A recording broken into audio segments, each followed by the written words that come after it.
tombé sur une mine. Là, c'est un tas de souches qui ont été arrêtées par le peuplier là, pendant les crues. Apparemment, c'est un saule. Et il est très particulier en fait, il a été creusé, alors là c'est l'eau, les insectes et tout qui ont dû le travailler. Je vais me servir de ça en fait, hein. Bon, puis je vérifie quand même si c'est relativement sain, si ça ne va pas au moindre coup de ciseau partir, quoi. Je me sers de ce que la nature a créé pour aller dans son sens en fait, à chaque fois. Je ne vais pas aller faire un trou pour faire un trou dans l'arbre, quoi, hein. C'est parce qu'il y a déjà un trou, je vais le mettre en valeur de façon à ce que celui qui viendra voir la pièce, il verra ce trou qui est super en fait et qui a quelque chose, quoi. Les branches comme ça là, qui ressortent de l'eau, etc., j'évite d'y toucher en fait, parce que ça fait partie de la Loire, quoi. Et si j'enlève la petite branche qu'il y a là-bas, enfin, ou la partie qui est dessous, il n'y aura plus cette partie apparente, et puis ça va changer un petit peu le paysage de Loire, et c'est dommage, quoi. Faut pas y toucher.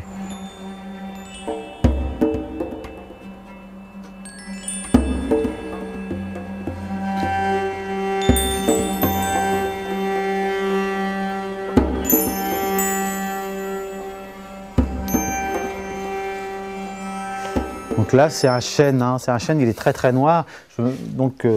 C'est une particularité aussi du chêne qui a séjourné très longtemps dans le lit de la rivière. Et ça se trouve, il a été planté par un contemporain de François Ier, etc. Alors on se pose des questions, qu'est-ce qu'il a vécu, etc. avant nous, quoi. Avant que moi je le trouve et puis que je me l'approprie, quoi.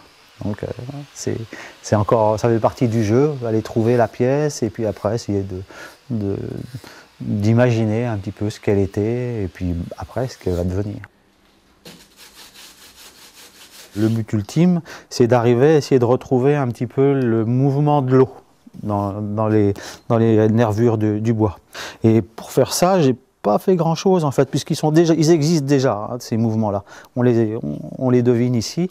J'ai juste à insister un petit peu, à pousser, à affiner un petit peu le mouvement, à le poncer, et puis voilà, quoi, on a de l'eau.